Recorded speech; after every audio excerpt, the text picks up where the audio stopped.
Welcome back to the Good Talk, the show where we discuss what's hot, what's grot, and everything in between in the wide world of Warhammer. My name is Adrian, and I'm joined today by Brian Lil B. Leva, and we are hot on the heels of our latest game with the new Drukhari Codex. Boom! Thank you to Games Workshop for sending us the book ahead for review. Did it at the start this time. And yeah, welcome in everybody. Thank you for joining us. We will refer to the game, but we will do our best not to spoil the game, and so definitely go ahead and check that out. It'll be cool. We learned a lot through it. We played against the Dark Angels, Gladius, aiming to try some of the new Dark Angel stuff, but also give just like generic good Space Marines and see how that works out. So welcome everybody. How you doing, Brian? I am doing very well. I am excited to talk about the book. There is a lot to discuss. There was a lot that changed from the previous iteration of what the army was, both good and bad and otherwise, I think. Yeah. You and I have a lot of opinions. Not all of them agreeing. Which is not uncommon. That's true. When it comes to elves. However, yeah. I am excited to discuss it, hear your guys' thoughts on them as well, because I live in a vacuum. We here at the studio live in a vacuum where we talk to one another until we can talk to the world. So we formulate opinions. And a lot of the times it's me arguing with Bridger, or Adrian arguing with Bridger, or me arguing with Adrian. It's like this weird rock, paper, scissors. And then when we get to talk to other people about it, then we can kind of like formulate better opinions. Exactly. And while we don't entertain and discuss leaks, we do know that this has happened. So you all have had quite a bit of time to look over it. So for better or worse, mostly worse, but in this case, it means you will be more informed, and we can have good discussion. So as always, this is not a lecture; it's a discussion. So what we're going to do is we are going to go through the book. It's not going to be a full, just like dry read of. Very loud car. Wow. It's not going to be a dry read. We'll kind of go over, give our overall thoughts. We'll talk about the detachments in particular, and then we'll go through the units and talk about the changes. And that's the plan. So buckle up. It's going to be fun. Welcome in, everybody. We've got I have so many names. Yeah, so many names. Leak Speaks, Pezler, Simon, Willow, Johnny, Matthew Powell, Chrono, Specs, scrolling up, Cozy Painter. We've got Nurgle Matt, thank you, and Kieran Brady. Welcome everybody who's said something in chat, and welcome everyone else who's lurking. We love to see it. Analysis on my Man Read Books stream. I know. Yeah. No, we can't read very well. It's been well established throughout the history of the channel. So. Yeah. And turns out James didn't love it when we did Man Reads Books. Yeah. Apparently our videos were too screenshotable. So now we just talk and read book. Read book. We podcast style. Skip over book and make assumptions about it. We paraphrase book, which is the worst version of it. Welcome to Titans Paraphrasing. And hey, what's up, new in Wonderland? Hello. Cool. Well, so let's start at the top and boil our way down. So new book, as you mentioned, quite a changed book actually. This is probably, potentially, the last book of the edition.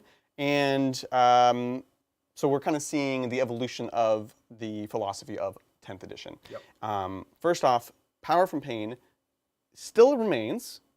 At a high level, it's the same, but it's changed. So you do get pain tokens. You do get them when things die or when your opponent fails battle shock, but you also get one at the start of your command phase. Important, not the battle round. Yep. But then also what they do is different, right? Yeah. So every unit in this codex has gotten some type of ability to empower their unit. So whenever you go to spend your pain token on a unit, you get a pain ability or a pain. It's pain something. I think it's just pain keyword, actually, funny enough. Yeah.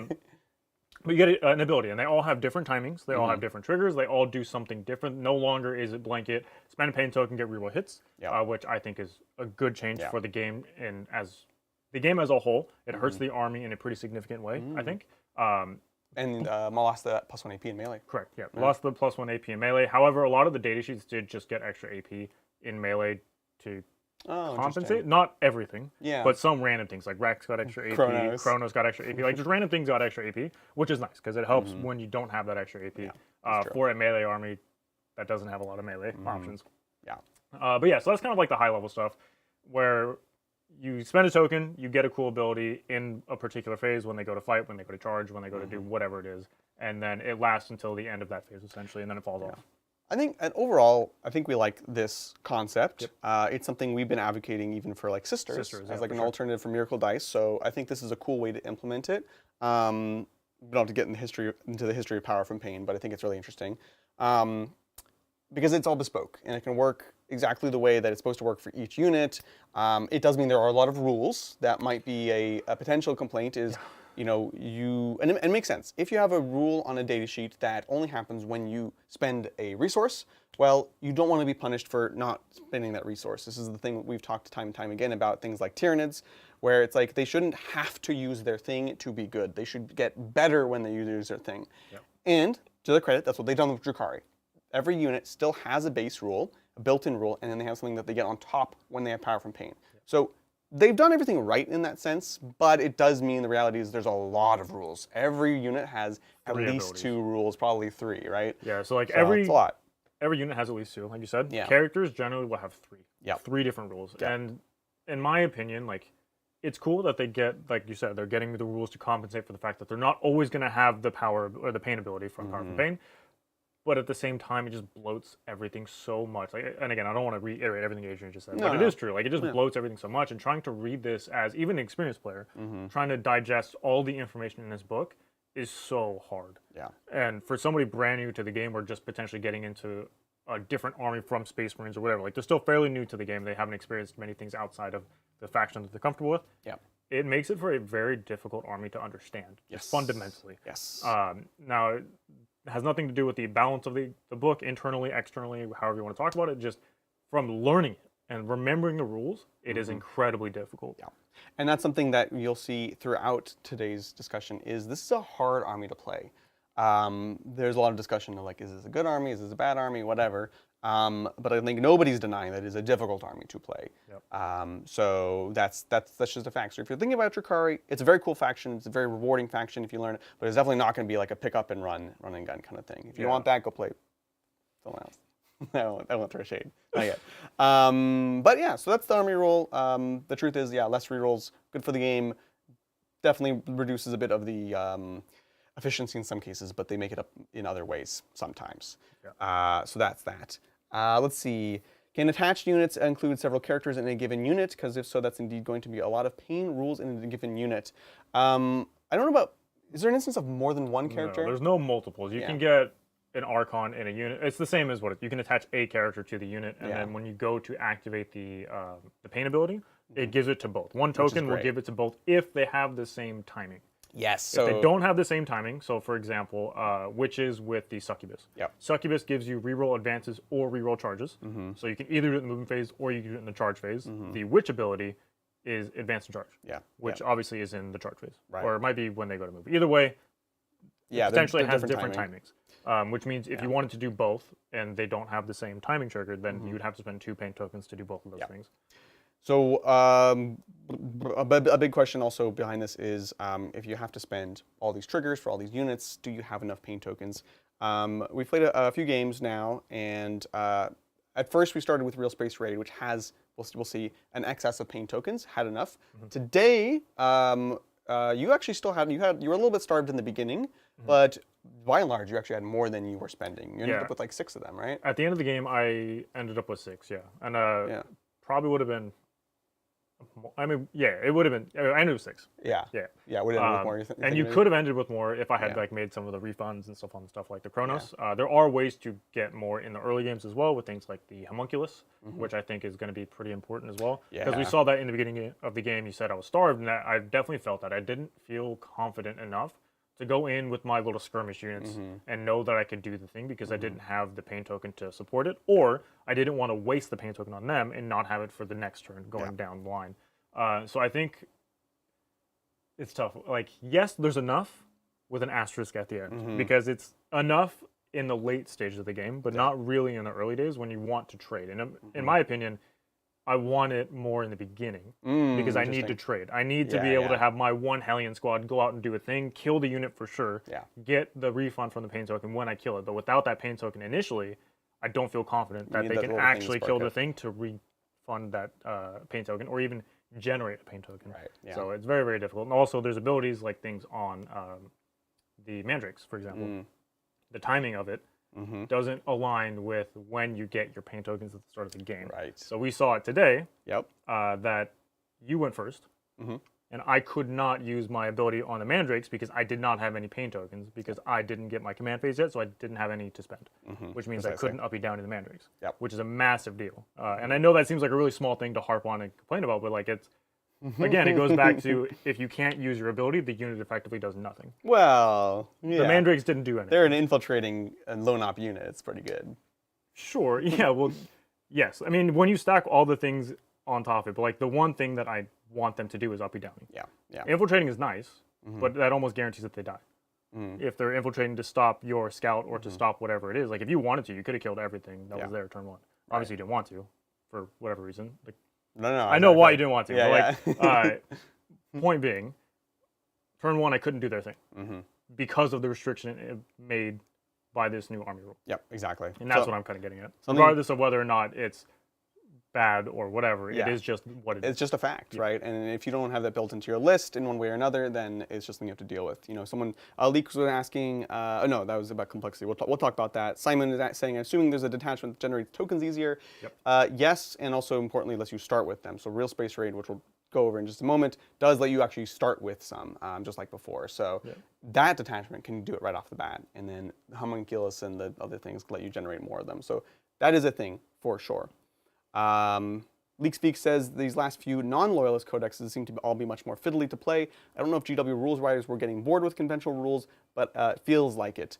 I mean, this is the unfortunate truth of just game design in products is people learn. You know, a new edition comes out, the designers learn. There's a production delay. Things take time. They learn how to make maybe more interesting books. And also there's the public perception and the public desire. You know, I think the beginning of the edition being intended to be very simple, but I think many people, us included, were left a little bit wanting for some complexity, and we've certainly seen on like the back half, especially I think this last year, these books are more complicated, and I think they're letting go a little bit of that pillar, which is, I think by and large, a good thing. You know, Melody's saying she really likes the complexity. We like the complexity as well, but it is a factor. So if you're a newer player, or if you're someone getting into the game or whatever, like it is a thing. It might not be positive for everyone, but it is a thing. More complexity. So. And there is a lot to be said as well. And again, this is not saying that it's a bad thing or that it's a good thing. It just is what it is. When you have armies that are very simple to play versus armies that are very hard to play, it makes for this massive disparity between the two. Because you can't just, again, you've already said it, you can't just pick up and play this army and expect to do well. You have to have a lot of understanding of the game, of the army, and of your opponent's armies in order to perform with this faction. Whereas somebody like Space Marines, where it's a little more straightforward, or like Death Guard or Knights or whatever, like there's not a whole heck of a lot of difference in the game plan from game to game, where you're kind of just doing a very similar thing every time, where it makes it easier and it makes the army easier to win with, if that makes sense. And so these books will just inherently feel like they're playing at a different power level for that reason. Yeah, exactly. Pez are talking about, I haven't confirmed it yet, but I had heard last year there's a new lead game designer at GW. It might be the reason for the shift. They do have a really cool guy called Kenny, and he actually comes from actually like Blizzard and digital game companies, similar to what they've done with the person they brought on for AOS. So we are certainly seeing shifts in designers and things like that. So that can also be a factor. So it's cool to see. Space Marines are beginner as armies, nothing wrong with that. Yeah, exactly. Sure. There are simpler armies to play, Custodes, Knights. Space Marines is a complicated answer, but yes, there are simple versions of Space Marines. There are definitely simple versions. But all that to say, you shouldn't feel like you're getting punished for playing the army that you like. Yeah, and exactly. These types of armies, like Sisters, were definitely in this GSE, we're in this boat for a long time, Eldar, Dark Eldar, you get punished really hard if you can't play the army well. And it can make it feel very unfun. And there's a lot to be said where like, well, why do some armies get to be very easy and straightforward, where these other ones, you have to have this certain threshold. Like there's a certain threshold you have to meet in order to be able to play this army. And I think that is where the disparity comes from. And it's because of them trying to make the playstyles that match the lore, where it's like, it doesn't make sense for elves. Oh, thank you. There's a lot of grounds in this coffee. It's great, Mel. I love it. I had to make it in the dark. You're going to eat it. You made it in the dark. That was good. It's very strong. That's because all the grounds are still there. Oh, yeah. Yeah, Space Marines can be more of like a stat check, Custodies more, and then Imperial Knights even more so, and so it's simple. Whereas Elves are traditionally hard to design around because they can't be too tough, but they're fast, but they're hard to catch, but they have to do damage, but they have to have weaknesses. So it's just like this difficult design problem. So, but anyways, let's get into the details a bit more. Yeah. Let's go through the detachments, starting off with Realspace Raid, which is the quote-unquote index detachment, and this is all about well-rounded Drukhari that are playing using, in theory, all three of the different branches of the Drukhari armed forces. And so, you know, you have your Cabalite, you have your witches, and then you have your Coven. So let's take a look and see. Oh, am I on? Nice. Oh, you nailed it. You nailed it. Am I going the wrong way? How do I do this? So tell us a bit about this detachment. Like, what's the basis of, what's the detachment rule, I guess? So the detachment rule for this one is kind of like Adrian said. It focuses on the 3 different archetypes of the army, and if you have an Archon with Cabalites, or a witch unit with a succubus, and then homunculus with the rack units, you get to start the game with extra pain tokens, which again, as I've alluded to at the beginning, I think is really important. Not necessarily like this detachment is the one to choose, but being able to start with an influx of pain tokens is really nice. And you get 2 pain tokens per combination, which is It's a lot of pain tokens. It's a lot. So I don't know that you necessarily need all 3 of the combinations. I think you probably, even just one of the combinations is probably fine, just to kind of give you that little cash infusion at the beginning. Because we mentioned, like, you don't lack for them later on. Right. You just need something to get started. Yeah, exactly. Right? And even like the we haven't talked about the rules yet, but like the homunculus, you can just generate pain tokens on a 4-up on your command phase. Yep. So even if you only started with like a Cavalry unit with an Archon, if you didn't want to run witches with succubus, which you're probably going to anyways, this kind of just rewards you for playing the game in a combined arms fashion. Yeah. Which is kind of, it's a cool thing. It's really nice to be able to just get that rebate for taking these units anyways. Yeah, and they kept it nice and flexible. So, you know, you can have Lady Malice as your Archon. You can have Lilith as your witch. Yep. Urian's dead. So sorry, Covens. Covens really get the short end of the stick on this book.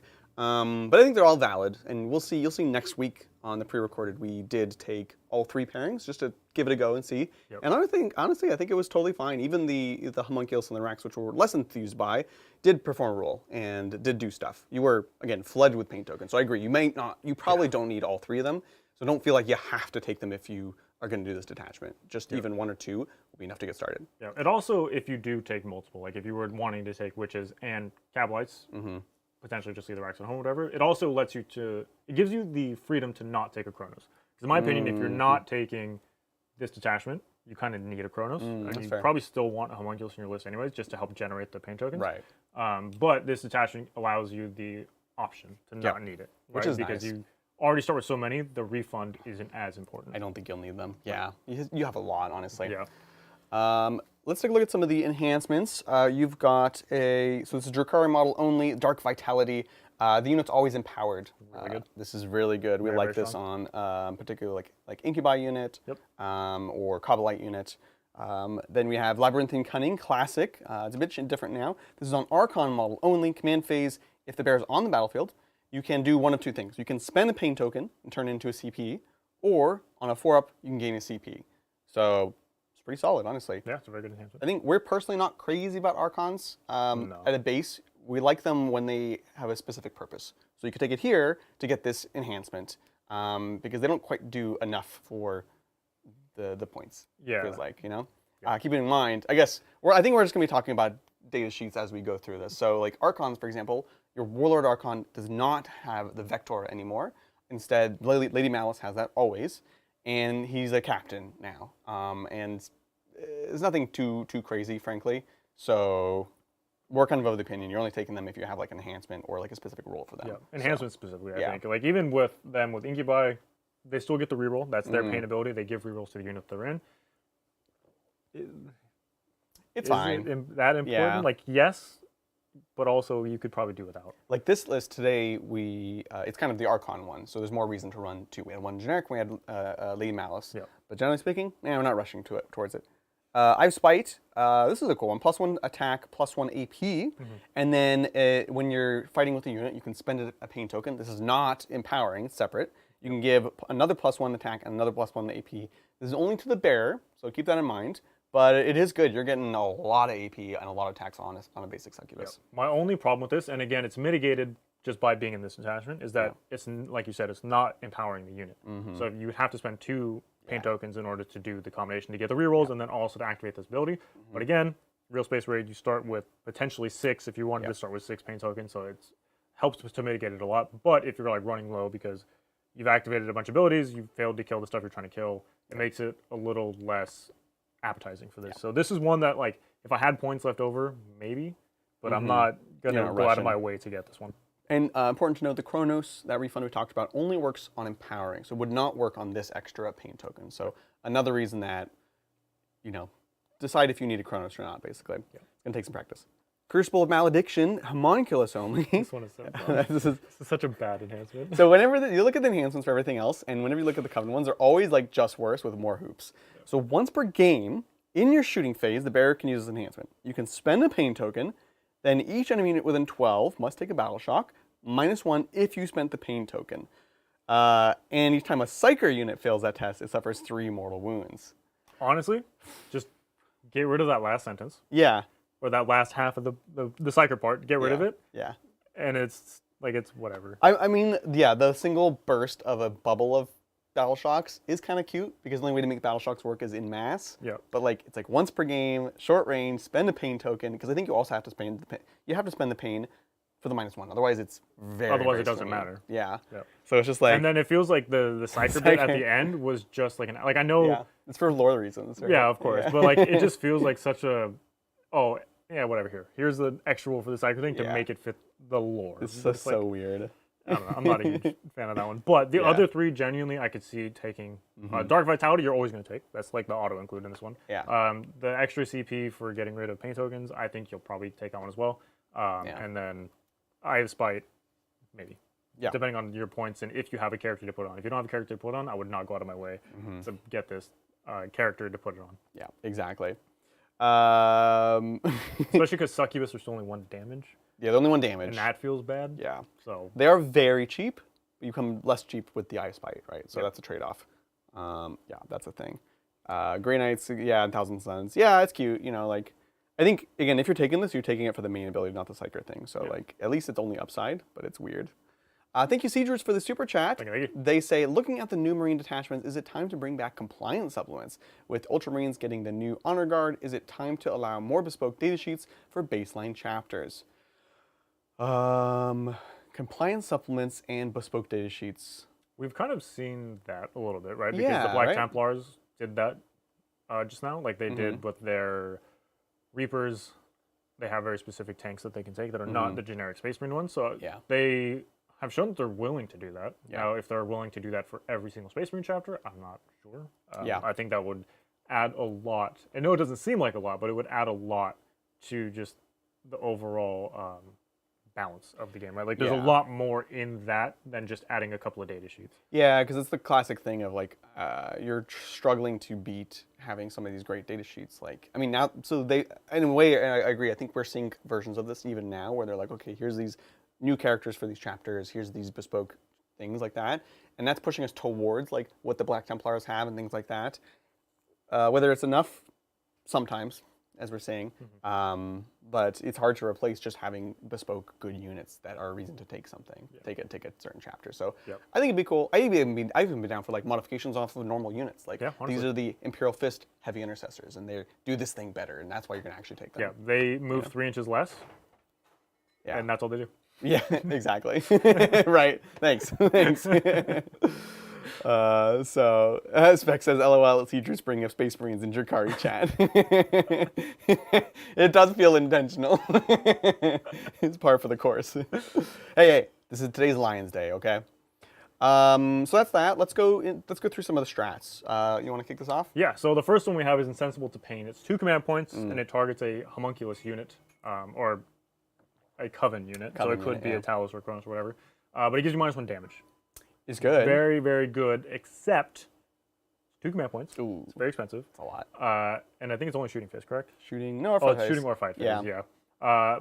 But the only other thing to use it on besides the Talos or Kronos is the Racks, and we've discussed that we're not a huge fan of Racks. No. They do have, spoiler, 2 wounds. They do have 2 wounds. So this does more than 0, but I agree. I think you're not spending it. If you could still take the big squads of racks, Yeah, if sure. they still had the Feel No Pain, then I'm on board. Yeah, But exactly. they don't have the Feel No Pain anymore. They did get the extra wound to probably try to compensate for the lack of grotesques, because there's not really anything that's like this weird kind of awkward, durable unit anymore. It's either you take the monster or you take this squishy infantry, but there's no Terminator style unit anymore. And it makes up for the lack of Feel No Pain. In some cases, it's a most of the time 2 wounds is better than a 5 of Feel No Pain. Not always. Correct. So it's cute. Just 2 CP is a lot. 2 CP is a Even lot. a unit of 2 Talos, I might spend it there, but it's a lot. Okay. Fighting Shadows, 1 CP. This is classic. Shooting or fight phase. Drukhari, non-Coven unit, -1 to be hit. This is pretty sick. this is just classic. So nothing new there. Still good. You're going to use it a lot because you are fragile and you need it. Yeah. The next one's Instinctive Spite. So 1 CP, and you can pick battle line units. If you target, you get +1 to hit all the time. And if they're below half strength, or if they're below starting strength, it's +1 to hit. If below half strength, you get +1 to wound. That's so weird. Yeah. No, it's. Oh no, if so you spend complicated. Pain Token. Make an attack target enemy unit below half, you get +1 to hit. And then if they're spend a token, you get +1 wound as well. Right. So you could spend a CP and this does actually literally nothing. But you could spend a CP and 1 Pain Token to only get +1 to wound. Which is good. Yeah. The Pain Token makes it a bit pricey, but it is good. But you wouldn't be able to refund it from a Chronos. Correct, yeah. 2 battle line or 1 Drukhari. Yep. It's a weird strat. They've worded it very strangely, but I think it is genuinely good. Yep. A CP and a Pain Token for +1 to wound, shooting or fight phase. And then if they're below half, you get +1 hit as well. Like, that's the bonus. Yep. The way they write it, it sounds like that's the main It's thing. like they should have it reversed. Yeah. Like, this is the thing when you spend the Pain Token. This is the thing. I guess it wouldn't make sense to write backwards. It's all weird because they're both basically everything inside of the strat is conditional. Yeah. Just one of them you get to choose. Yeah. So it is a good strat, but it is weirdly worded. Yeah. Dark Harvest. This is another one which seems bad, but it is good. 1 CP, fight phase, 2 Rax units, or 1 other Drukhari, they get lethal hits. Now the Rax, that's a red herring. Because they've done this thing, as we mentioned, they're very confused about Rax. They said, okay, 2 wounds, no Feel No Pain. All right, fine. So they're kind of durable still, whatever. And then they said, okay, let's take away their thing that generates pain tokens when they die, which I genuinely liked, and say instead, when you empower them, +1 attack, and if you want to gain hazardous, +2 attacks. And you're like, No, that sounds fine, except Yeah. they start at 2 attacks. right, yeah. Hey, that means you could double your attacks, Brian. That's so bad. It's still just 2 attacks. They don't hit super hard. They have AP 1 damage. Yeah. So it's confusing because they're like kind of a durable unit, but then they're trying to make them want to fight, but they're not good at fighting. So to me, I will almost like, the lethal is very rare, but lethal on Rax will be very rare. Lethal on witches, on incubi, on almost anything else Insert whatever unit. is good. Yep. We like that. So again, don't worry about the thing that they're saying it's for. This is just 1 CP for lethal on 1 unit. That's good. Yeah, I'm trying to... Right? Like, The Rax, even Cobalites is better because they can get reroll Gatlets. wounds, Yeah, right? they can just reroll wounds. If there's an Archon, they can reroll hits. Yeah. Yeah, it doesn't make any sense. The Rax are very strange to me. They don't really have an identity at the Yeah. moment, which kind of sucks. Are they Marine equivalent now? I forget. Are they T4? They are T4. Yeah. So they're Marine, but they have a worse save. They have a 5-up save now. They used to have a 6-up save. Oh, okay. They got to save better. So and they have a cover will 6-up give them a invuln still. 4-up save. But still, it's not...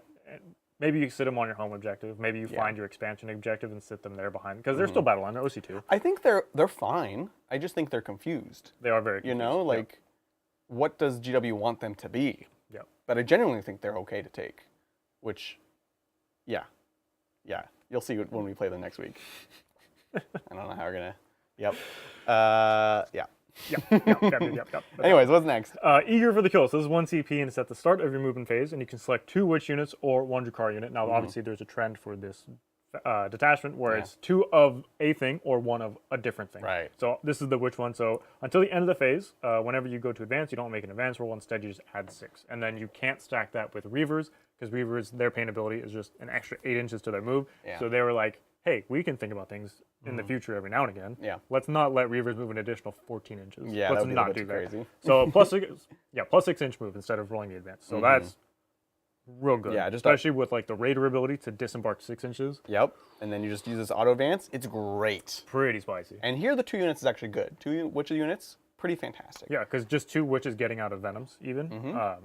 Amazing. Because I personally think you'll probably only see 5-man witch squads. 10 is cute, but I think it's not as exciting. It's scary. It is very scary. You know, you will be better at doing the pinning shenanigans, but it's a lot more eggs in the basket, and if you mess up, then you just lose. Like killing 10 witches, killing 5 witches, not it's all that the different. same, yeah. Yeah, exactly. So, but you do get, but it is multiplicative in the sense that like, because of their abilities to make falling back difficult and their ability to like do weird stuff, putting 2 into melee and like creating problems for your opponent is genuinely interesting. Whereas often you actually only want to send 1 unit in. But I mean, witches, all right, 2 witches is good. 2 incubi, probably not good. 2 witches, yes, good. Yes.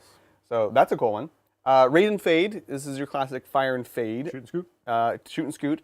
The difference is 2 Cabalites or 1 other thing, excluding Scourge and Aircraft. Here's another change we can talk about. Scourge have been split into 2 data sheets, which I personally like. I think you like it too? Yeah? I'm conflicted. Okay, I'll talk about what it is then. You can, so the Scourge there's the basic Scourge you all know and love, which is the heavy weapon Scourge. They still, what is their base ability? The heavy weapon is shoot and scoot. Right. Oh, their base ability is shoot and scoot. Their pain ability is reroll hits, which is the old power and pain. So basically, same Scourge you always know. But the problem with them is nobody was taking the extra Scourge with no weapons. So they split those off into a new unit: 5 Scourge, no special weapons other than little baby special weapons. And this is a 6-inch deep strike, no charge, as well as a tagging ability. So if the thing you shoot it at, you're gonna get +1 AP for the rest of your army in shooting only, I believe. shooting only. Yep. Which is good, and they're much cheaper, like almost half. Yeah. So I like it because they have different roles. I don't think you're going to be spamming either of them, which might be related to your concern, but yeah, I mean that was whenever I saw this initially, I was not super thrilled with it. I don't necessarily like because we saw the thing with the Steeljacks with the Votan. Yeah. Where it's like it's the same kit, it just makes 2 different units, and you can take 18 of each one, so 36, right? Yeah. And like obviously you're not going to go with Scourge. You're not going to take 30 Scourge. Like it's not going to happen. But I don't like the idea that, and this isn't necessarily like a gameplay thing. It's like future Warhammer thing, where like in the future, they're not going to do that. They're going to condense them back into 1 data sheet, and that's what I'm not a fan of. Right. Now gameplay wise, I do like the fact that there is a reason to have Scourge that aren't just Dark Lances. Yeah. Except, and it also has a different function. And that's what I like. I wish they would have made the different weapons feel better, like for the heavy weapon Scourge specifically. It's like 'cause right now it's still Dark Lances. It's still Dark Lances, and it's just like Yeah. I don't know why you wouldn't I just agree. take Dark Lances. I wish they would have done something different, like, and I don't know how they would have made it different, but I would have liked to have seen something. Like frankly, it's like Splinter cannons are just bad. They're just bad. They're just bad. I think, okay, maybe it's a bad example because they're just always bad in other units. But I think this, for me personally, this could be an example where you make Scourge versions of these weapons that make them compelling to take. You know, that maybe is different value than like the Cabalite who has a 1 of these other kind of weapons. Like I'm okay if those are the same type of weapon that work a bit different in different units because they've customized them, which is what I would have done personally. Yeah, I think so too. That's a longer conversation, but abstractly, that's what I would do. But anyway, so 2 CP, Fire and Fade with 2 units sometimes. This one is weird. It's okay. Like, it's fine, it's useful, it's going to be a bit more niche than the Eldar Fire and Fade, which is just 1 unit for 1 CP, which you will do, like, constantly to abuse things. Because it's 2 CP, this is actually going to prevent it from being abusable, so maybe that's good design, maybe not. But you will sometimes use it on a key unit, and that's basically it. So I think it's well designed, because the Eldar one is probably too good. We've talked about this. So, yeah, that's Realspace. That's Realspace. Very flexible, actually, and you'll see again next Saturday we play a version of it. I think this is one that has many different builds that you could do. Yeah, there's a lot of applications within this detachment, which I really like, because you can because it gives you the flexibility of being able to take whichever variant of the Drukhari that you want, and it still lets you play with other things as well, and I really like that too. Exactly. It's like each strat is like, here's the thing for the witches, but also you can do it with something else. Yeah. Here's the thing for the Cabalites, but you can do it with something else, and I really, really like that. I will say, Cylon Dorado mentioned something which is rarely talked about, but something we try to mention all the time. They say, as someone just getting into Drukhari, I was pretty annoyed when I found out they didn't get enough of each weapon in the box. So this is a thing, and this is the constant trade-off. So in the Scourge box, like many heavy weapon squads, you get one of each heavy weapon. I don't think you get any doubles. Game-wise, you've always been able to take as many as you want, which means you take all the same kind, lets you focus your profiles. It is basically just better. It's more efficient. You're not like having to spread out and shoot different things. The problem with that is you got to find ways to get these other weapons that don't come in the box. Now, if you're an existing player, you have probably already done all this work and you've made the jump. Yep. And so there's this fear that when they update the book, they do what is referred to as box locking. You lock them down to what is only in the box.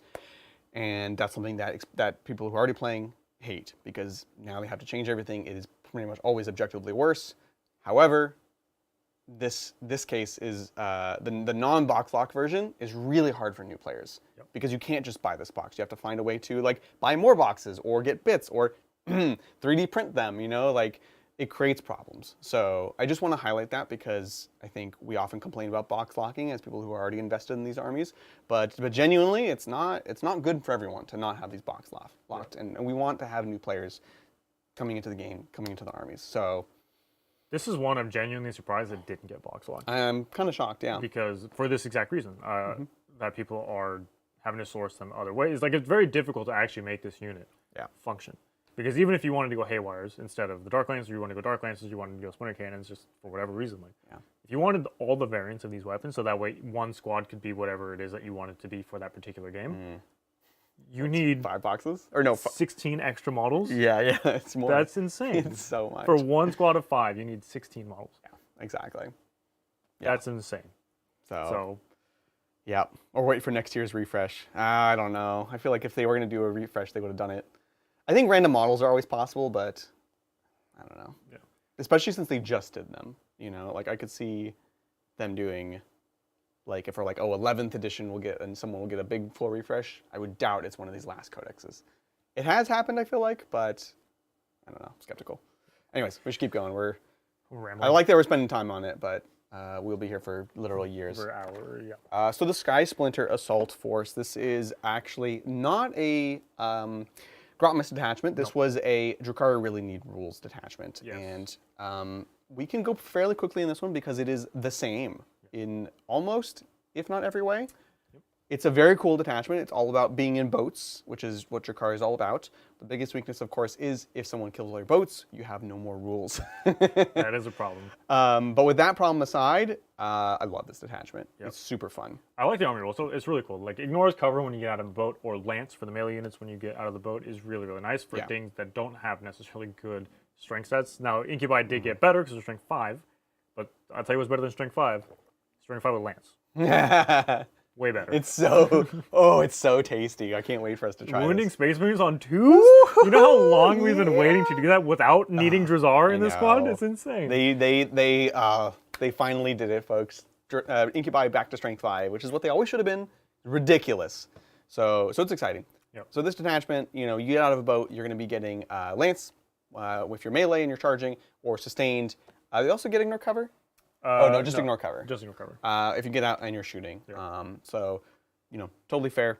We'll go quickly through the rules. But we'll be kind of speedy again because it just hasn't changed a lot. Yeah. So these are all good. Spoiler.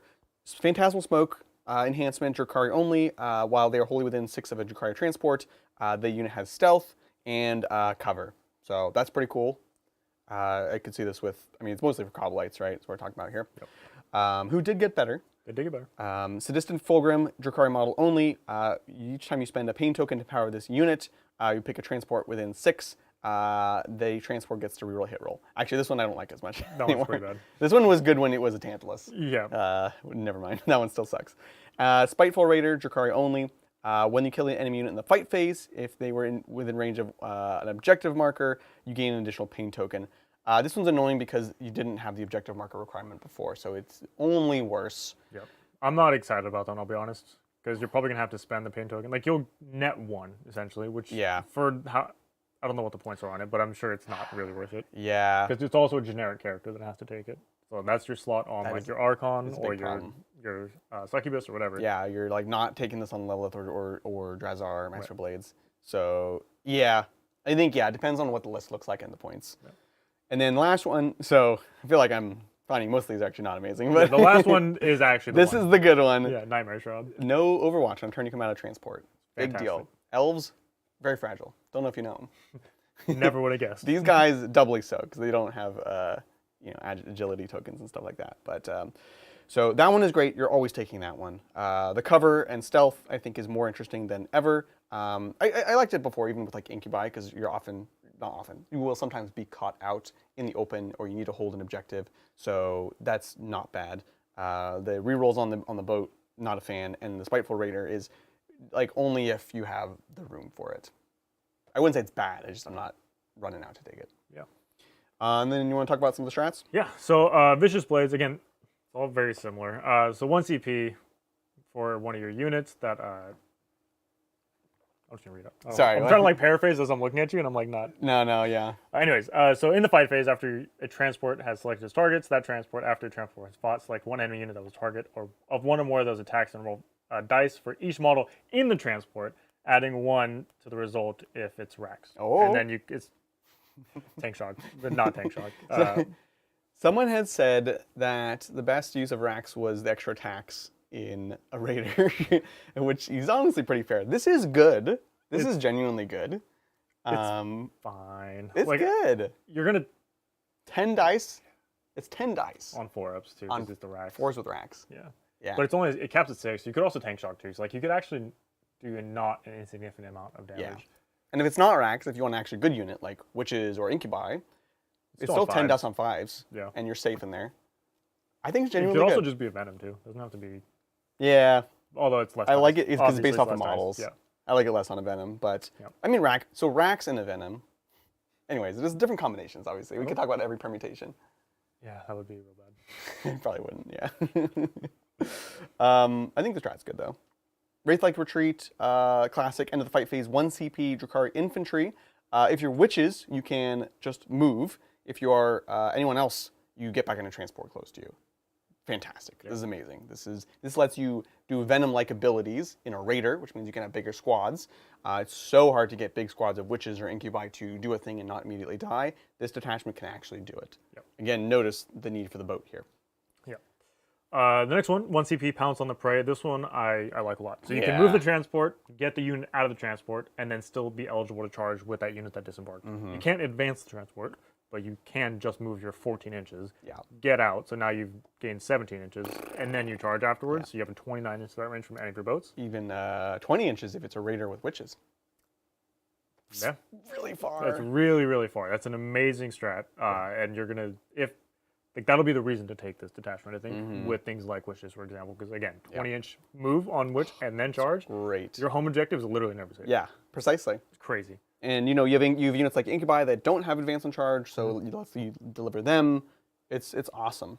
Skyborn Annihilation, I think we'll use this more than we used to because, again, Cabalites got better, and there's new types of Cabalites, but before, not really crazy about it. 1 CP, Drukhari, you gain sustained in shooting. This is after you get out of transport. Or if you're Cabalite or Hand of the Archon, sustain 2.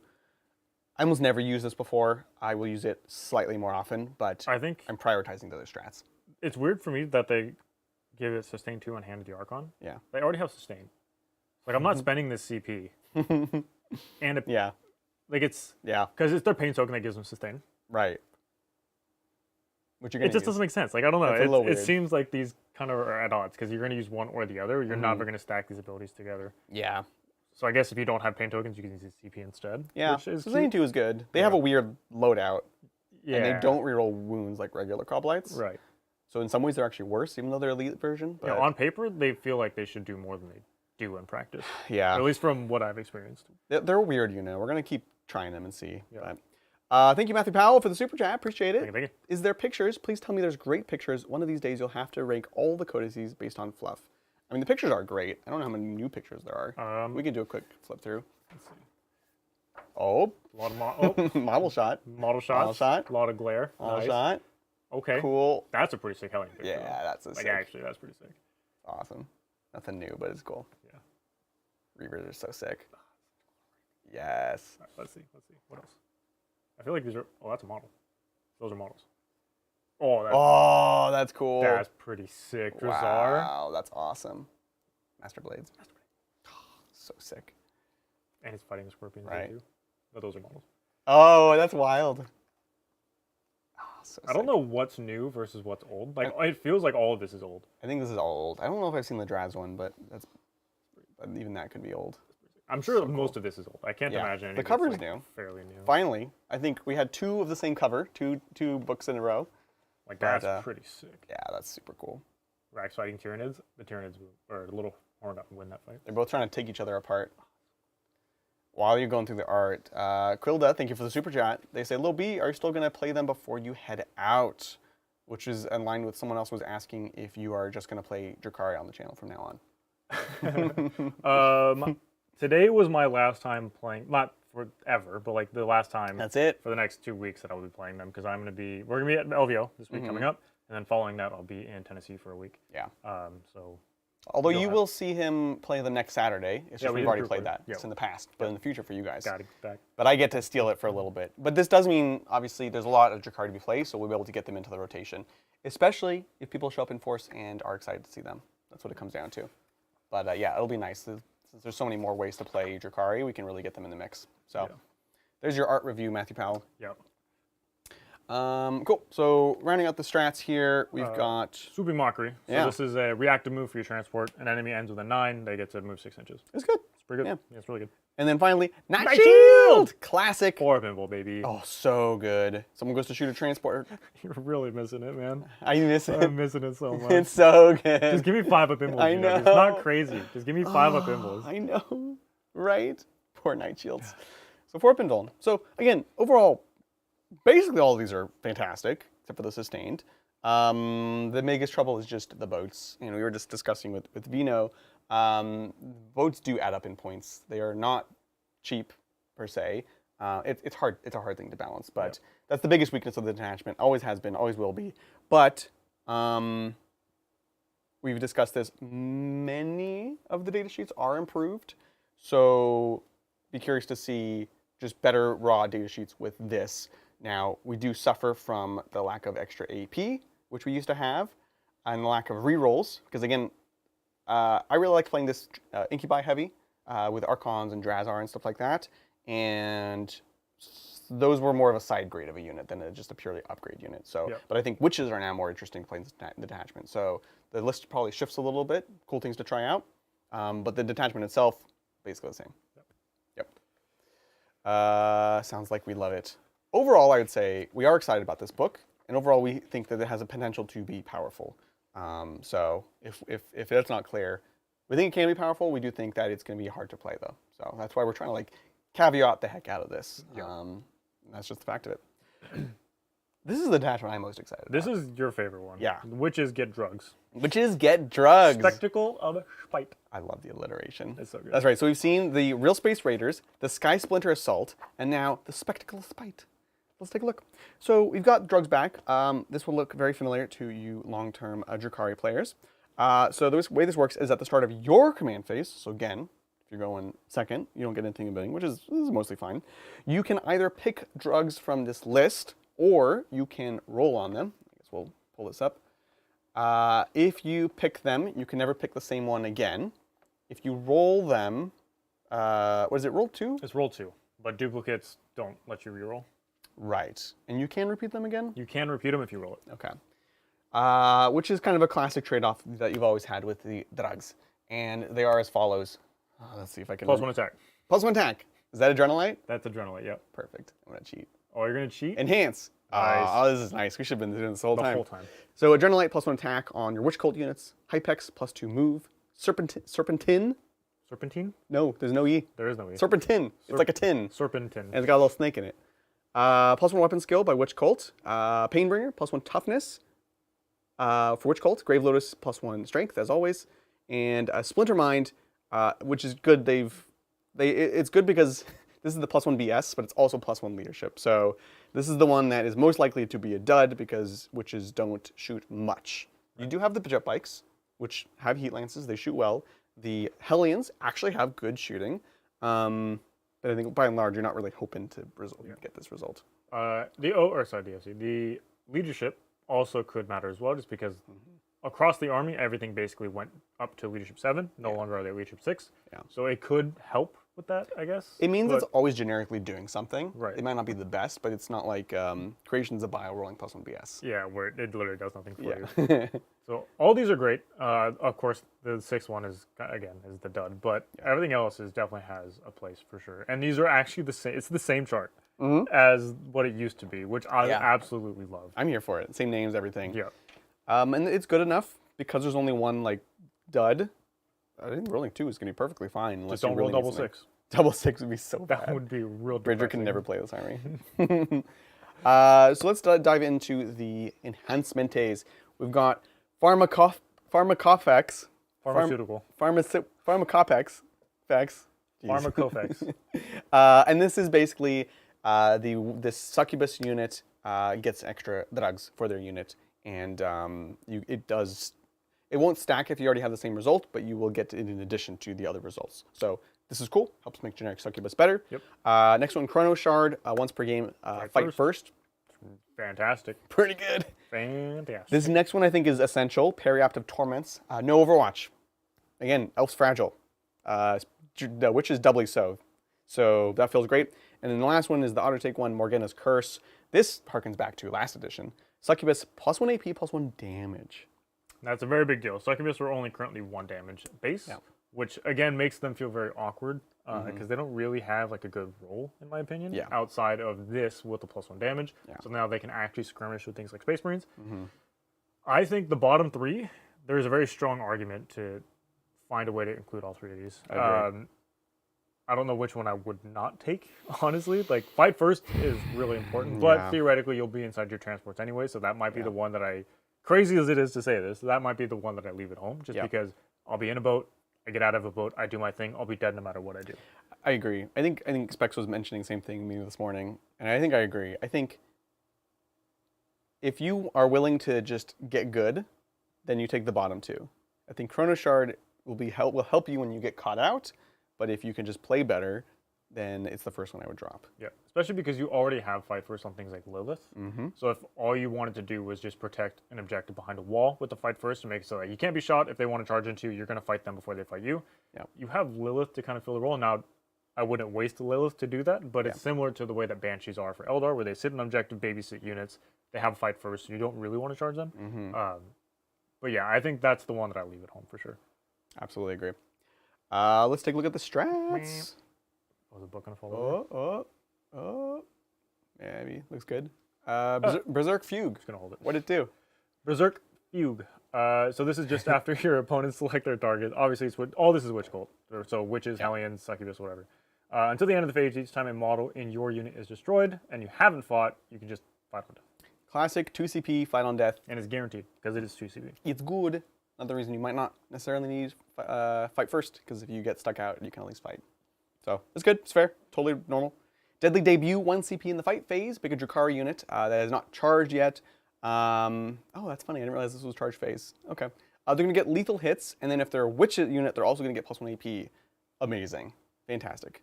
Yeah, there's... Oh, it's fight phase, but they have to have charge. That's what it is. Fight phase, 1 unit from Yeah. that made a charge. Oh, they've already made a charge. They have, so it's only when you charge. Got it. Well, yeah, that's a weird timing restriction. They could have just said... Yeah. In the fight. Well, no, because you do charge phase, then they fail their charge and you're sad. So, weird. But this is good. Again, one of the weaknesses of witches is lower strength. So, stacking the AP is great. Lethal hits is great. Again, you definitely use this in next week's game to effect. And then Feigned Weakness is just fall back and charge. Fantastic. Or fall back, shoot, and charge, excuse me. So it's very, very good. The whole thing. You're going to use this probably often. All the time. Early and often. You need to pick your engagements when you're playing Dark Eldar. And a good time to mention profile change. Yeah, we nailed it. I lost it. Witches with their empowerment, advance and charge, which we kind of mentioned before. So now you can fall back, shoot, charge, advance and charge. You just always charge. It's great. You're just always charging. You're always picking engagements. Yeah. Preternatural ability. This is a weird one. 1 CP, Witch Cult, move or charge through models, which is good. It's a tech piece. It means that screening is going to be much worse against you, which is good because kind of like orcs, a good way to fight a lot of these Drukhari units, if they're outside of Skysplinter, is to just stand on top in front of where they want to charge. The boats can fly over, but then usually they can't charge you. So this is this kind of gets around with one of their weaknesses. It's just going to be a bit more niche. This one's pretty interesting, I think. So 2 CP, a challenge met. This lets you charge in your opponent's movement phase. Yes. So at the end of their phase, a unit that is within 9, and it also includes units that were set up on the battlefield, which normally things like this don't activate for. So if you have a 6-inch deep shock or whatever, you could then charge for 2 CP. It does not let you get your charge ability. So if you had Lance or whatever for Hellions or anything like that, you don't get to have that. But you do just get to charge. I didn't realize this was a movement phase. Yeah, and a movement phase. Which means they can't shoot you. Right.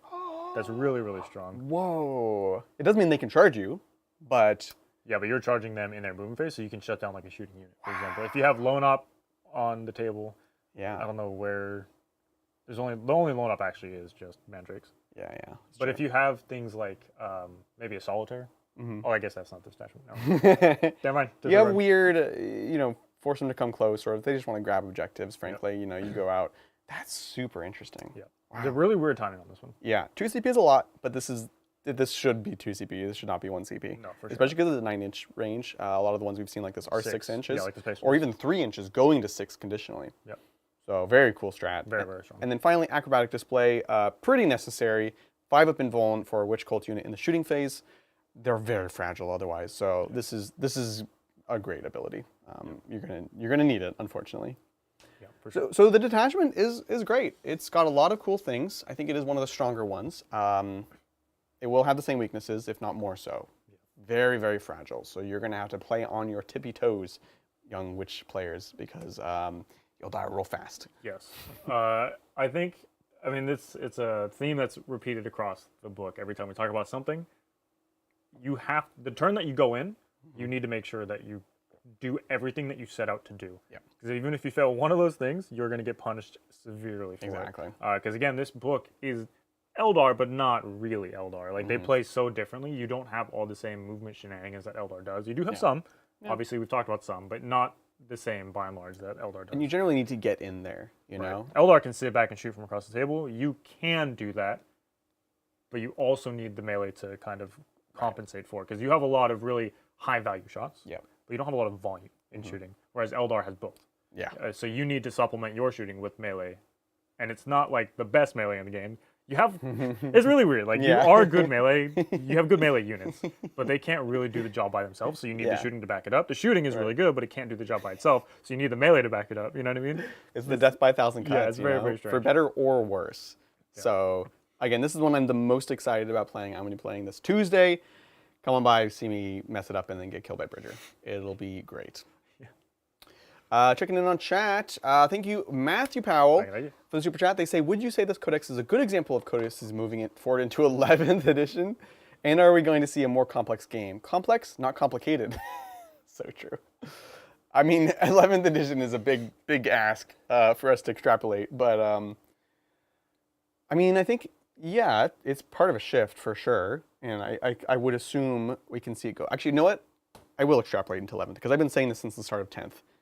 We see trends in Warhammer. You have a complicated edition followed by a simple edition, and they're always reacting to each other. You know, they're like, whoa, that was way too many rules. Okay, this one's simpler. Like, yay, simple rules. Oh, wait, we're bored. We need more complexity. More complexity. Whoa, too complicated. Let's go back and forth. So I don't think it's intentional on their part. It would be kind of smart product design, because it means that we're always wanting something that we don't have. Yeah. But I think it's just genuinely reacting to, like, us being tired of the thing that we have. So 10th edition, famously simple.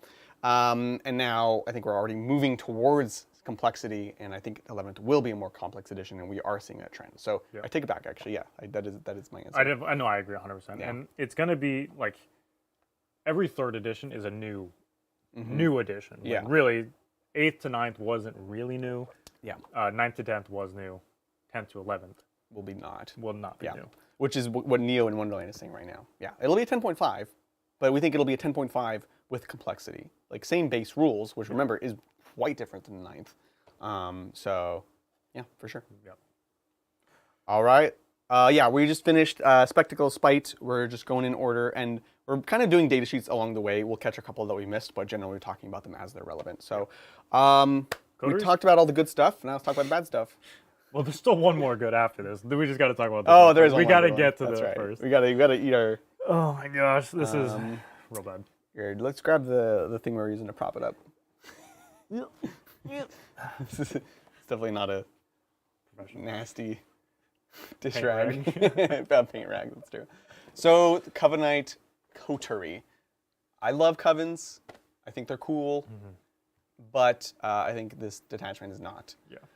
This detachment gives you transhuman on your coven stuff. That's good. Great, genuinely good. Yeah, Now, unfortunately, there's 3 coven units. yeah. Yeah. One of which is a character. We lost Grotesques, which... So I guess, sorry, there's 4, because Talos, Kronos, Homunculus. Rax, and Homunculus. Yeah, we also lost Urian. Yeah. Pour one out. I expected Urian to go away. I didn't think about Grotesque going away until... No, I didn't even... It was not conceivable. We went through the whole book, and then you were like, wait a minute. They're Like, I gone. saw that Urian wasn't there. I was like, yeah, that makes sense. Right, Whatever. He's like yeah. an old character. And then, yeah, again, I was like, Adrian, did I miss something in this document? And you're like, no no, Grotesques. actually. It sucks. It just sucks. I'll just say that. Yeah, it feels bad. So that's the detachment ability. I gotta read these again. So enhancements: Master Regenerist, Regenicist, Regenesis. Homunculus only. So Homunculus, what they do right now is you return D3 plus 1 bodyguard units. Genuinely good. Keeping Rax might have 2 wounds and they're OC2, so it's actually quite a lot to eat through. Which... And it's the proper timing now. It used to be in the movement phase that Urian did it. Oh, they got rid of Urian, gave it to the Homunculus, but now it's in the command phase. Yeah. So it actually matters bringing models It's a back. lot of OC back. And again, I keep referring to it. This comes up in next week's game. So now instead of D3 plus 1, it's D3 plus 3. I think it's fine. If you're playing this detachment, it is a good ability. It depends. I think you're wanting to take bigger rack squads. If you take a 5-man, the D3 plus 1, frankly, is all you're ever going to need because the squad's either dead or is good enough. Yep. But it's okay, you know. Master Nemesine, Homunculus, anti-beast, anti-monster, only on the bear. Why? You're not fighting. Doesn't units. make sense. No. It's a lore thing. It's like, cool, you're anti more things. Yeah. Skip it. Master Artisan, +1 wounds, +1 toughness for the bear's... +1 wound for the bear, +1 toughness for the bear's unit. Okay. You're back to T5 racks. Again, if you're taking this detachment, which is the lens that we're looking at... You're going to take a 10-man squad. Yeah. And you're going to have them at toughness 5, and it's going to be great. Yeah. And you're going to probably be fine with it, but like... Totally fine. None of this makes me want the detachment yet. No, it's nothing crazy. And then Master... Oh, come on. Repugnomancer. It's an aura, Homunculus. Add 3 to the range of their Fear Incarnate ability, and each time a rendered Drukhari unit with a 9 fails a battle shock test or is destroyed, will roll a 1 on a 4+, you gain a pain token. What is the Fear Incarnate? Oh, it's the dumb thing, isn't it? It's like once per game, force battle shock? Yes. I remember this now, and how it was like not a factor. Fear Incarnate, they have always had this. It's always this and rule. It's never good. No. Enemy units within 6 worsen leadership by 1. Kind of cute. And then battle shock test, if that unit's... Oh, if they're below starting strength, take a battle shock test.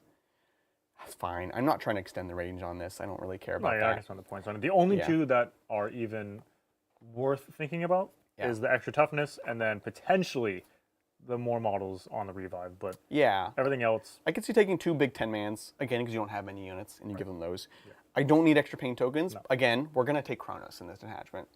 And you're going to have Homunculus that just generate them for you on a 4-up. Yeah. And you're going to have multiple, as we just talked about. So like you're going to have multiple chances to get them. Yeah. So you have 2 responsible enhancements that will just let you do your thing better. So that's that. Let's get to the strats. App hasn't... No, the app won't be updated yet. That'll be... I feel like they've done it before, like just like the Thursday before, when like points and everything comes in. But it at least won't be until then, so... Yeah, definitely not yet. Yeah. See you, Cozy Painter. Thanks for joining us. Bye. All right. Post-mortality. We're in the strats now. Mm-hmm. Oh, God, that's a lot of words. It's a lot of words. Do you know what this one does? I'm like vaguely skimming it to like... Oh, this is Resing remind myself, yeah. This is Miracle Dice, Resing, but with pain tokens. Mm-hmm. And it's a Homunculus specifically. Yeah, only Homunculus.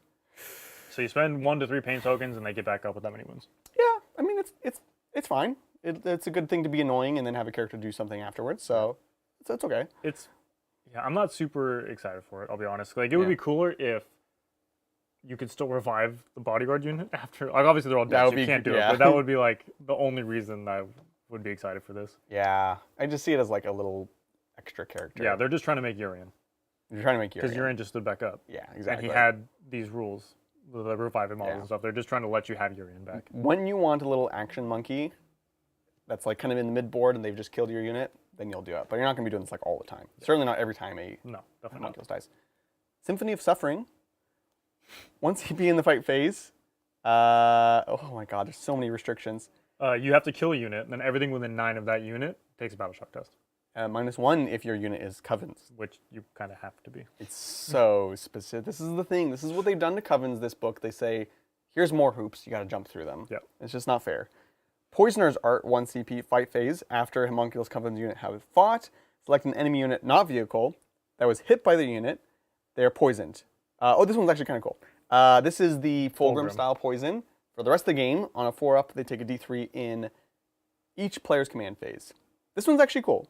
I like this one. Because it means any like little annoying nick from a random unit could cause poison. Yep, and you can do this every single turn. Right.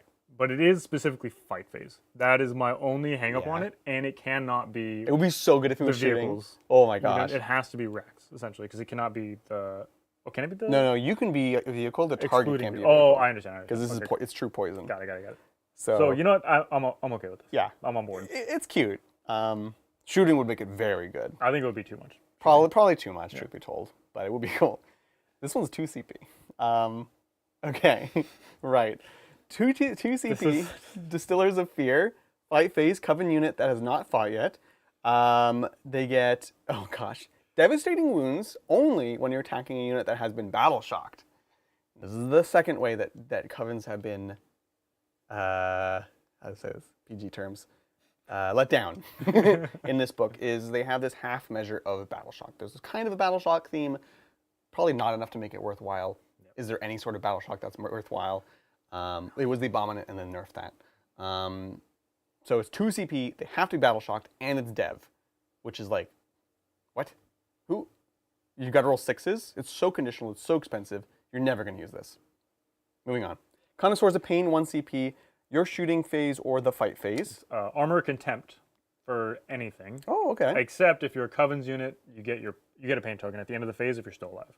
This is good. So Armor Contempt is nice, but Yeah. it doesn't, in my opinion, I don't think it matters all that much, right? What? Unless you're doing it on like Talos or Kronos. Everything else just has a terrible save to begin with, No. so it doesn't matter. I think this is good. It's good. Remember, Racks have a 5-up now, 4-up in cover. Yeah, but there's plenty of ignore cover. I mean, sure. But at least you're keeping your 5s. Yeah, I guess. I think it's Yeah. good. I don't know. I'm like not as excited about it. I think you are trying to use this on the paint engines for sure. Yeah. And in that case, then it is interesting. But on anything else in the army, I'm not. I'm never going to use this strat. It's certainly not the most value. No, because at best you're going to have a 4-up save, and that's still not great. Yeah, that's true. That's true. Last of all, Enfolding Nightmare. 1 CP, your opponent's shooting after they have shot. Coven's unit. It's a reactive move, I think, right? It's a Blood Blood Surge. Surge. Blood Surge. But it's only D6. It's a crappy Blood Surge. Blood Surge is a good ability. Mm-hmm. It's a not great version of it, but it is good. I think you're going to use this a lot, or you're going to threaten to use this a lot, right? And this is where the 10-man homunculus, 10-man racks are important because you have to be able to survive the shooting, and then be like just threatening enough to be a problem. Obviously, this is even better on the paint engines. Like I feel like really, if you're running this attachment, you're taking 6 Talos, and 2x10 racks, and I haven't decided. 4x5 racks. And then 4x5 racks. You're probably not taking that many racks, honestly. I You'll mean, take you might have Incubi. to. I mean, you can take all the things in that's this true, detachment. You just don't get any benefit. You're for still those taking units. Mandrakes and Scourge. You're stuck in Mandrakes. You're still taking Scourge. You'll have Incubi probably with maybe Yeah. probably with Jazar at least, like a Yeah. 5-man squad or something. Right. This is cool though, because like especially with the 10-man squad that will revive D3+3, you can reactively move forward on their last shooting activation, whatever. Even if there's only 2 or 3 models left, now you revive D3+3 and you get that further movement towards your opponent. I could see that being very useful, or just even to steal the point off of somebody, because again, you're OC2 on these models. Yep. So sorry, Simon. We're using slang that we shouldn't. So when we say Blood Surge, yes, it can get in combat. So Yeah, it can. one nice thing is you don't have to have lost anything,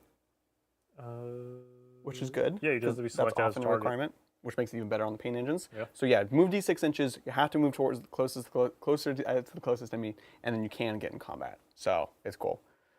Rax melee weapons have anti-infantry 4+. You can get a bunch of attacks. Yeah, I mean, you can. And I think this is the one time you are doing that. This is the one time you actually might do the devastating wounds. Yep. But when you can revive D3+3. yeah, because you're gonna take those. Yeah. My only concern is that you're lacking a lot of damage. Because Rax and the Talos by themselves aren't going to do it. Talos are decent, but Rax no. Yeah, Rax aren't going to do it. Like, granted, yes, you're anti-infantry, but it's still only anti-infantry 4. It's just 4. It just and means it's only AP 1. It's just consistent. That's all it's not exciting. Like, it is 40 attacks off of 10 models if you decide to push it, which is fine. But no rerolls makes it very difficult. So even though you have 40 attacks, you're still only hitting on 3s, and then you're wounding on 4s. So at most, you get like 15 wounds through. Yeah. That's AP 1. Your opponent has a 3-up save. They fail 7 saves. Like, it's not crazy. No. It's not actually that much damage. You're using this to threaten your opponent. You're saying, okay, you want to put 5 JPIs on a point, or you have 5 scouts, and you want to shoot me. Well, I'm going to go into your little skirmish unit, and then I will beat them up, or at least tag them up, and then take the point back. That's what this is for. For the Rax, or for the big vehicles, then you're actually threatening to do some damage. So it's flexible. So that's the detachment. Again, overall, we are pretty down on the coterie. I think there are things you can lean into. It's just, 1, there's not many of them. And 2, they're kind of split between what they're trying to do with it. Everything is split. The Rax, they're kind of tough, but they're kind of fighty. We're about kind of doing damage melee, but we're also kind of about battle shock. And you have 1 less unit to do all of this with, and it's just like, you're going to work really hard for it. Yep. So, hearts go out to the coterie players. We'll give this a go at some point. There just might not be many builds of it. Whereas opposed to these other detachments, every other detachment we looked at, we're like, there's so many ways you can do this. Yeah. This one just feels a little bit too shoehorned. Oh, they are twin linked. Yeah. They're twin linked. So, but you're not getting hit rerolls, is what he's saying. So you're going to be, I don't know. The 10-man in this detachment is the best way to run them. That's for sure. Yeah. And this doesn't have the minus damage here. Like, you have transhuman, but this is not the detachment that gives Covens minus 1 damage. Oh, that's true. So, like, 2 damage weapons are just everywhere. Exactly. Like, without a Field of Pain, with no minus damage, it's kind of tough. Yeah. So the last detachment, and then we'll just cover the couple of last units that we haven't talked about, is what we played today, the Cabalite Cartel. Cabalite Cartel. This is another one of our favorite detachments. Yeah, I really like this one a lot, actually. I don't think it's necessarily the strongest detachment. I don't think it's a bad detachment by any stretch of the imagination. I just don't think that it's the highest DPS that you could have. And I think Drukhari is all about DPS. So for this one, you get to choose one of 3 things. You either choose a character unit, you have a contract. At the start of the game, you pick a thing to be part of the contract. The things you can choose is either a character unit, you can choose infantry or mounted unit, or you can choose a monster or vehicle. One of those 3 things will give a benefit to your army. So if you're choosing character unit, you get precision when targeting that particular unit. If you have infantry or mounted, you get sustain for your army just all the time when you're targeting infantry or mounted. Not that particular one that your contract is on, but anything that is infantry or mounted. And then if you choose monster vehicle, you get lethal into monsters and vehicles. So genuinely, fantastic abilities. Aside from the top one, which is Trophy Hunters, the character one. Yeah. That one's not super exciting. No. But the other 2 are really, really nice, actually. Especially with things like Knights that exist, for all of like the whole spam that exists in every army nowadays to deal with Knights and whatever else. And then we've seen now a shift into meta going towards more infantry-based armies, especially with AdMech on the rise. Like, would there be a glow-up? You'll probably see a lot more of just infantry-based armies or things that can deal with that, generally speaking. This detachment will really punish skew builds, whatever it is. Taking a lot of infantry, good for that. Taking a lot of cavalry, good for that. Taking a lot of vehicles, good for that. And it's going to be able to adapt to whatever you need there. And these contracts are also strong because of the fact that, they affect the whole army until you fulfill the contract. And there's ways to also kind of extend that. So one thing we'll be testing, we tested it a bit today, is when are you picking a target that you're going to want to take out early and get the benefit of the extra strats, which we'll see in a second, versus when are you picking one that you're actually looking to just extend your contract as long as possible. So it's very interesting. It's cool. It's very flexible. It's Cabalites and Blades for Hire, which sounds limiting, but it's a pretty deep roster. Remembering Blades for Hire includes Incubi, Mandrakes, and Scourge, which is great. Those are 3 of the best units in the book, so no complaints there. And the Cabalites are better than ever. So that's pretty exciting to see. Yep. It's really nice. And then as far as the enhancements go, you have the Leech. Oh, we can't see this at all. No. The Leech Bite Plate. So this lets your Archons heal to full wounds in your command phase. Honestly, don't ever take this. I don't like. How are you getting injured? There is an application for it, I guess, but you're never going to be at a point where you're like, oh, I have 1 wound left. No. So let me just heal back to full, and then now I'm feeling much better about this. Like, you're just going to be dead. Yeah. Like, you're not. They could have made this way cooler. So we don't like that one. That one's, Webway All. This one is fantastic. I really, really like this, especially with, I tried today with the Incubi with an Archon. It gives you Deep Strike and then Rapid Ingress for free, which. Great. That's amazing. One of the biggest problems of a larger squad, melee specifically, is the delivery mechanism, and always needing to have a raider to get into combat is not necessarily a viable option just because of the length of the vehicles, how hard they are to hide. Yeah. There's a lot of factors, right? So being able to have Deep Strike and then Rapid Ingress is fantastic. The Informant Network, so this one is you get to infiltrate 3 Cabalite units or Hand of the Archon units. I don't know why you would want 3 Hand of the Archon units, but you could if you wanted to. Well, it's a combination. You could do combo, yeah. Yeah. But you already have the Scout on the Hand of the Archon, so infiltrate with Scout actually kind of is interesting. Yeah. Oh yeah, that's true. And you can do splitsies with Venoms. I think that's where this also becomes really interesting. Yep. You can have 3 infiltrating. Yeah, you can have the 3 half squads infiltrate and then the Venoms. Because you split them beforehand, and then you infiltrate the foot half. It's good. This is really good. This gives you a lot more infiltrators. You know, you were lamenting earlier about Mandrakes dying early because they have to infiltrate. Well, now you can infiltrate a little cheap throwaway unit with more OC. Keep your Mandrakes safe for your actions later on.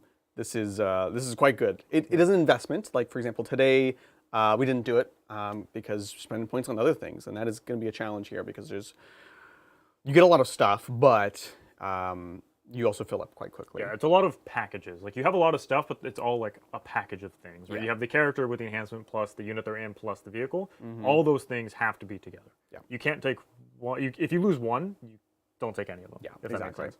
And also, it's important to note that you don't have to have the Archon in one of these squads. You just have it, and then 3 of your units get to do the thing. Right. The Archon doesn't necessarily need to be attached to anything. Yeah, he doesn't have to be connected So it could just be the Archon inside of an Incubi squad that is letting your Cabalite warriors infiltrate up the table. Yeah, this is very cool. Yep. And then the Towering Arrogance, you get +1 OC for the models in the unit. And leadership. To get back up to leadership. It's fine. If you have extra points, you know, +1 OC on the Incubi, so they're actually 2 is cool. A lot of OC on Cabalites is less cool, I think. I don't know. Yeah, I mean, I feel like I'm not using an Archon. Although when we get to strats, there's a reason to keep your Warlord and for it to be an Archon and keep them alive. Yeah, so maybe an Archon in half a Cabalite unit with extra OC is not crazy. Yeah. I don't know. And it's an investment. It also unlocks the rerolls for the Archon as well. The reroll wounds. Yeah. Like, the reroll hits is their pain ability, but the reroll wounds is the Cabalite ability. Right. Or sorry, it's Assault and Intercession roll. So reroll ones, if you're on an objective, reroll wounds.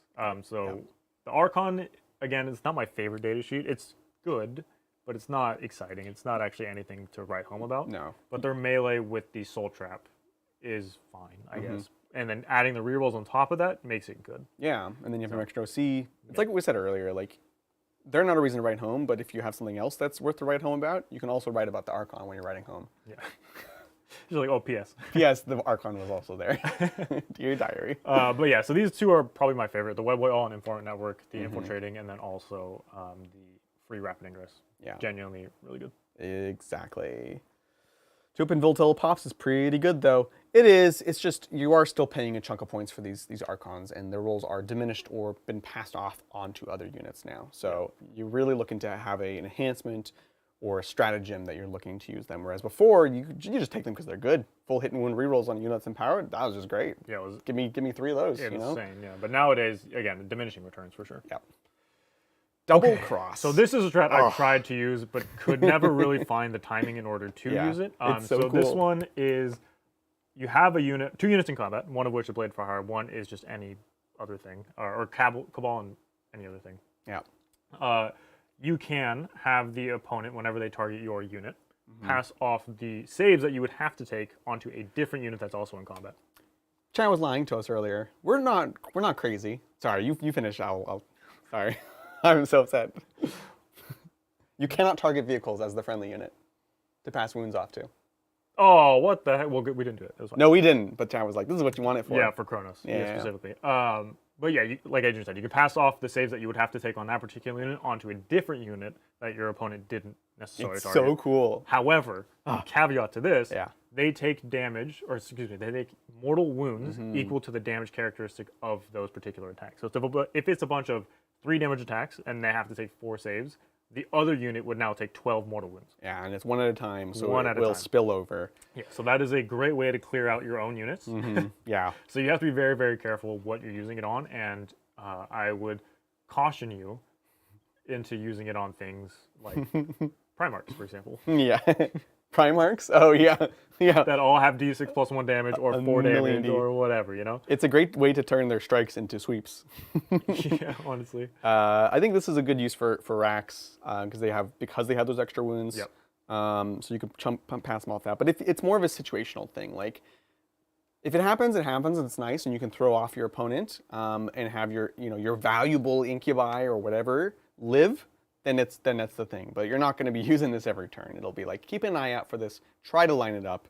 And if it happens, then it's great. It's great value. Yeah, it's also very hard to set up too. So like again, it has to be like a natural thing where like you can set it up, but I think it's the juice really isn't worth the squeeze on this one if you're trying to set this particular thing up. Very tough to set up for.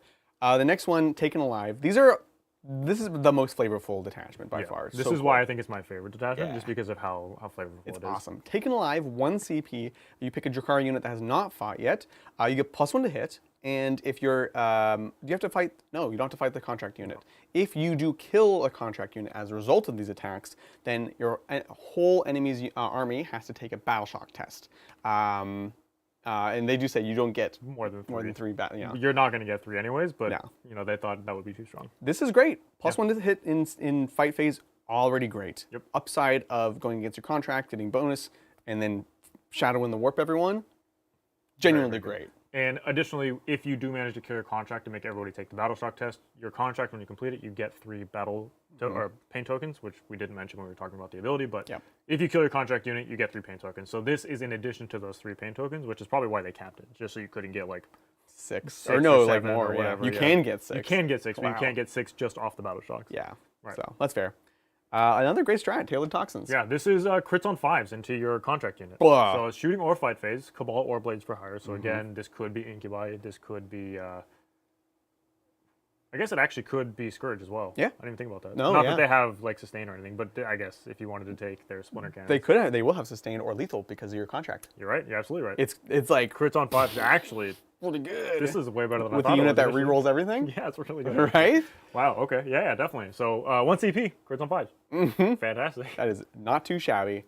And again, you'll want to kind of have your Warlord alive as your Archon for the following to best benefit. Enemies without number, 1 CP. A lot of words to say. In your command phase, after you've completed your contract, your Archon, who's your Warlord, can say, let's get a new contract, 1 CP, you pick a new one. So you could pick the same one that you did before. Let's say you're going against vehicle heavy list. You pick the whatever Rogel Dorn. You use all those buffs to kill it. Get your sustained 5 or lethal 5s, all the stuff. Next phase, cool. Pick another one so you can maintain that throughout the game. Yep. Tough to use because you do have to have the Archon on the battlefield or off the board and alive. But oh, they have to be on. No, he doesn't have to be. He doesn't have to be. Yeah, so you could be in reserve or something. Yep. But this is a great way. This is the way to really get the most out of your contracts. It is hard, if you want to play it simple, just pick something that's you're not going to kill for a while and get the benefits. But again, if you want to use these other great strats like crits on 5s, you want to have your Archon out and ready to buy a new contract. Yep. And these two, so Taken Alive and Enemies Without Number, I think work kind of well together. Yeah. Because if you are targeting units with your contract that are fairly easy to kill, you can spend the CP, so that way you're getting the benefit into them. If you do kill them, you force battle shocks on your opponent, which isn't really the reason you're taking it. You're doing it to try to get the pain tokens. And then you get the extra 3 pain tokens for completing your contract, and then your command phase, you just get your contract back, and you just keep cycling to try to stack the pain tokens. Profit. Which is a great method of farming pain tokens, especially if you're going to be spending them like candy, which you can do. Candy can do. So true. I'm just checking on chat. Perfect. And then taking Making a point. Making a point. So this one is +1 AP and +1 ballistic skill in the shooting phase, where Cabalites are Hand of the Archon. So this is a great strat. Just getting extra AP on command. You can stack that with your generic Scourge. So you can have an extra AP2. So now you have AP5 Dark Lances, you have AP3 Splinter Cannons, you have AP2 Shredders, and the list goes on and on, right? AP2 Splinter Rifles. Very, very good. Yep. Excuse me. It's a great strat. It's pretty awesome. Just catching up on chat. JC just lost 1 CP crit on 5s. Yeah, but that was like anything you wanted. This is like one specific unit that they've picked at the start of the game or after doing a lot of hoops. Yeah. So it's going to be much more limited. Briefly, IDUF, Reaper's Wager, we think it's great. Brian, you think it probably is still the best detachment? I think it is the most consistent detachment, which will allow newer players or players getting into the army, and even, honestly, anybody playing this army, playing that detachment will have, I think, a much easier time than playing one of these detachments. Totally. 1 CP, the last stratagem of the book, Deadly Deceivers. Your opponent's shooting phase, after they pick a target, you pick a Cabal or a Blaze for Hire, 18-inch loan op. It is good. Again, more situational, but again, elves are fragile. That's the lesson of the day. So being able to keep them alive, or at a minimum, making it so that your opponent has to come closer for you to then do your counter charges with all your other units, is just good. It's just nice to have. And it's reactive as well. So it's not like at the start of the shooting phase. You get to see where your opponent wants to do all their stuff, and then you can make the determination for yourself. Like, this unit, not actually being threatened all that much. This particular one is a little bit more in danger, so you could make the call. It's one of the good ones. Yep. So, excuse me, I'm like, Cabalite Cartel, I think quite strong. Definitely takes a bit of planing. I think the Cabalite Cartel, I think there's a few strong ones, actually, to be honest. I think Cabalites, Witches, and I think probably Skysplinter are the three that stand out. I even like Realspace that I look at it. Yeah. It's so flexible. I don't think any of them aren't good, except for Covens. I think Covens is probably obviously the worst one for all the reasons we've already said. I don't think the Cabalite one is as strong as potentially the Witch Detachment. I don't think it's as strong as the Skysplinter. I think it might be comparable to Skysplinter. And where the Reaper's Wager falls into that, I would probably put it somewhere among Witches and Skysplinter. Yeah, I think it's decently up there. Witches, I think, is going to be one of the hardest to play. Yep. A lot of these detachments, the difficulty is related to the difficulty and the strength is also related to the units, right? So Witches are hard to use, but good. Coven units are bad. Coven units are just bad. Yeah. So briefly, units to touch on. We touched on the Archon already. Lady Malice, we said she has a Vect. Her empowered is sustained or lethal, which is awesome. And she has a redeploy, which is awesome. Yep. Hand of the Archon, Scouts, which we mentioned. They can get lethal and precision, which we did not mention. Drazar, +1 to wound when empowered. It sucks you have to pay for it now, but he does have other things, giving himself wounds and reroll hits if the target's below half strength. Reroll wounds if they are below. Reroll hits if they're injured below half. You get full reroll wounds, so that is basically just better. And a long pile in is awesome. He now has dev wounds on both his melee weapons. Yeah. He did lose Twin Linked. He did lose Twin Linked on his split blades, but he got dev wounds. Yeah. And if you're below half, you get reroll wounds back.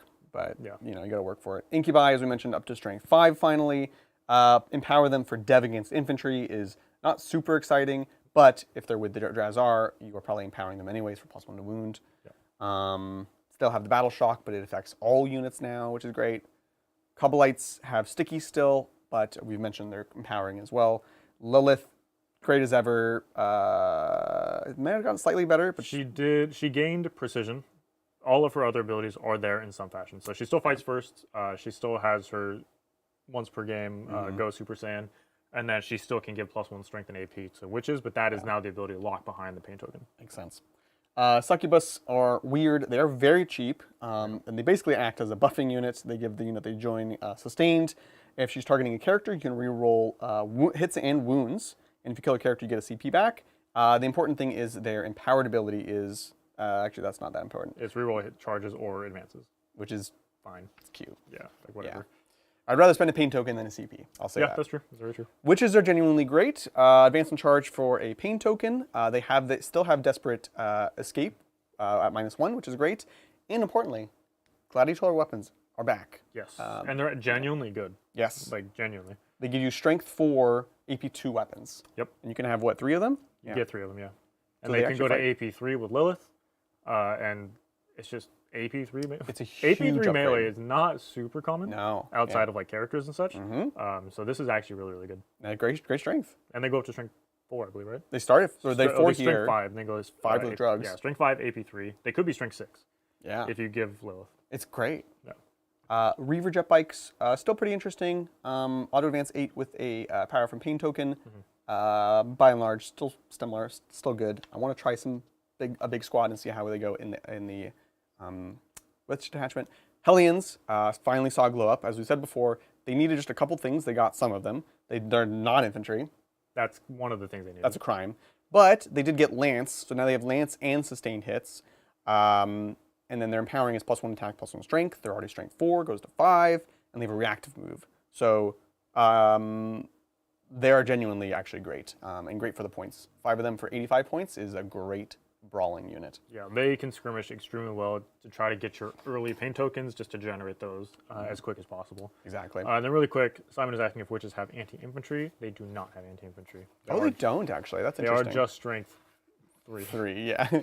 So that's the trade-off is you'll be worse, kind of worse, but also better. Yeah. They can take, like the gladiator weapons or whatever, Strength 4, yeah. and then you also get the power weapon on the Hecatrix. Oh, yeah. Which I think all the Drukhari power weapons are anti-infantry now, if I'm not mistaken. Yeah, anti-infantry 3. Yeah. So you do have 1 anti-infantry, but Yeah. by and large, they're not. I think I'd still take this. I'd take having some strength 4 versus anti-infantry 4. Oh, for sure. Yeah, definitely. Yeah. We talked a lot about the homunculus and the racks, and Yeah, we talked a don't lot need of to rehash that. yeah. Talus are cool. are cool. Their pain ability is fight on death on a 2-up. Mm-hmm. It's really nice. On a 2+, yeah. They now get they're the reason for having double scalpels because you get twin linked when you have the double scalpels, which is cool. But beyond that, they're fairly similar to what they were. All of their guns are twin linked. Yeah, I think they might have already been twin linked, but all of their guns are now twin linked. That's cool. Which is nice. And they have the kill unit get a pain token. Yep. Chronos, as we mentioned, refund on a 5-up, a 4-up. If you don't take the extra flamer, you're mostly taking them for refund engines unless you're playing Covens. Mandrakes we mentioned in the game. They now have 18 inch loan op, but you have to pay a pain token to up your downy, which we did mention. We talked about the 2 kinds of Scourge. Yep. Raiders, we didn't really mention. They're really cool. You also didn't really show off their ability on the stream because I had the hand inside the boat and not Cabalites, and they never advanced or anything like that. So it's so true. The Raiders, you have Vanguard of the Dark City, which lets you pick an ability based off of what's inside of you. You can get sticky objectives with Cabalites. You can get Witch's Disembark 6 inches, which we did talk about. Visions of Butchery, +1 attack for each rack embarked, which is, in Skysplinter, I could actually see it. And anything else? Probably not. And then the default one, which you can do with any Eldari, is reroll advances and reroll charges. The empowered is weird. It gives your open-topped weapons reroll hits, and it's all of your poison weapons. Only your poison weapons. Only the poison weapons. Because you used to be able to take splinter racks on your vehicles, which would give you, I forget what they gave you back then, but they gave you something for splinter. But now this is their way of bringing it back. We were talking about this last week. We wish that it was just the empowered was the Aether Sails and Auto Dance 8. That would have been a much cooler. That would have been a much cooler ability. Yeah. This one's kind of lame. Ravagers have suppressing fire. Not exciting. Not sold. And you can get full hit rerolls against someone that's at full strength, so you got a little ballistic ability. Venoms are the same? Venoms are the same. Oh, you can get a unit out after the. Oh no, they're not the same. You can get a unit out after it advances. They have Impulsor rule now, which is better for Cabalites, worse for anything else that's inside of them. Yeah. And that's the book. That's it. We did it. So lots of changes, very interesting changes. Mandrake's got load up 18. I think we said that. Yeah, we mentioned. It's cool. It's a cool book. It's going to be hard to play, but if you are willing to put in the practice and are patient, I think it can be quite strong. And the good news is there seems to be a lot of ways to play it. I do have concerns. Yeah. As I'm sure nobody will be surprised, but the durability of this army, I think, is going to really limit a lot of the capability of these data sheets. And a lot of the stuff that did get better also got worse in a sense that there are rules that they always had. Yeah. The rules that got locked behind the paint abilities were things that they already always had. It wasn't like, here's a new rule that you're getting to have access to whenever you want to spend the paint token. It's here's the thing that you already had that we're now locking behind this mechanic. And I think that's net negative. Because now things like Lilith, for example, if you want +1 strength and +1 AP on your unit that you're with, which is an ability you already had, and you now have to spend a resource for doing that. If you want +1 to wound with Drazar, it's a resource you have to spend for that. If you want the reroll hits, granted this was already a thing with the paint tokens to get reroll hits on an Archon, you have to spend a paint token for that. If you want the reroll wounds with Cabalites, you have to spend a paint token for that. Obviously they've mitigated that by saying if you have a character and a unit, if they're activating at the same time, and they have the same trigger, they can spend 1 to get both, which is nice. It's really, really good quality of life. I'm glad that they did that. Because if you had to pick between one or the other, this book becomes very, very bad very quickly. So expensive. Oh my gosh. But I do have concerns for sure, and especially in the early games, or in the early stages of the game when you're trying to generate your paint tokens quickly, so that way you can go out and have a hammer turn. It's not going to be the easiest thing to do, and it's going to take a lot of setup and a lot of just knowledge beforehand, which is, again, I talked about it earlier, but that's a very tough spot to be in as far as like a codex goes. Yep, I think it's very true. What's up, Cookie Nova? How overwhelmingly met is this codex? Interesting. I don't feel like it's met at all, to be honest. I don't think it's... I mean, obviously it's not to the levels of Knights or Chaos Knights or... Which is good. Or Death Guard. Which is good. No, I'm not saying this is a bad thing at all. I do think that overall the book feels...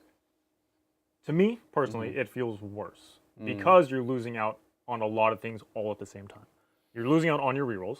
You're losing out on all of your guaranteed abilities. You do get different abilities, but they aren't the same as what you had I just before. think we can't compare them to what they were before, or we shouldn't. The army outside of Skari was doing so bad, so I don't think we should be wanting to have what we had. Yeah, no, Why do we want to have a? I mean, a lot of it, 45% win rate. I mean, a lot of it came from just the way that the army plays, and they just kind of like doubled down into the way that the army plays. It wasn't an issue of data sheets per se. Like obviously there were things that needed help, like Incubi needed help. Strength 4 Incubi were just bad. Like you cannot convince me that Strength 4 Incubi are good. They're now Strength 5. Yeah.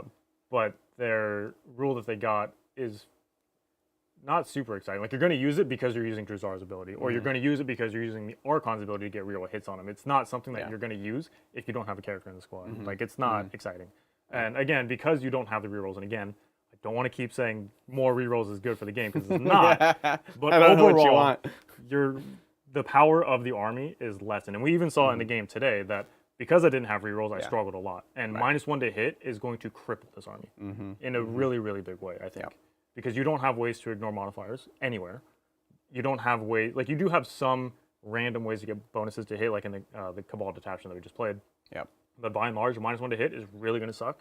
No rerolls really, really sucks, which is why I think you want the Reaper's Wager to get reroll 1s at least.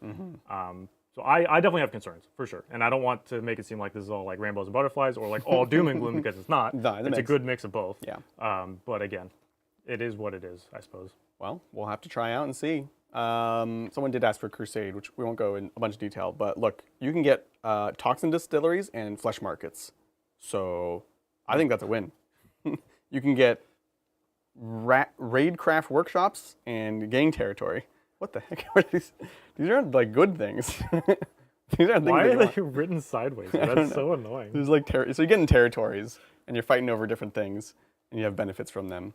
So that's pretty cool. Shadow District, rival lords, rival activity. Oh man, pretty sick. I won't play Crusade with these guys. Expansionist plot, serve me or die. Artificer's relics. You got the Helm of Spite classic. It's back. Delirium Cowl. Oh, Nightmare Doll. That's a classic. Does it make everybody perils? Yeah, right. Is that what the Spite does? Oh man, this is cool. Hemoxites. Yeah. Hemoxites. Hemoxites classics. We have some modeled. Rip. Anyways, that's the Drukhari book. Lots to dig over, lots to think about. Let us know, of course, in the comments and in chat what you think about it. But we'll be playing them a bunch soon on the channel. Tuesday, I'll be playing the Witch's Detachment. Spectacle of Spite. And then on Saturday, we'll have a pre-recorded featuring the Realspace Raiders. And we'll be back on the week after playing Drukhari the whole week, probably. So it's going to be a great time. No problem, Simon. We got you.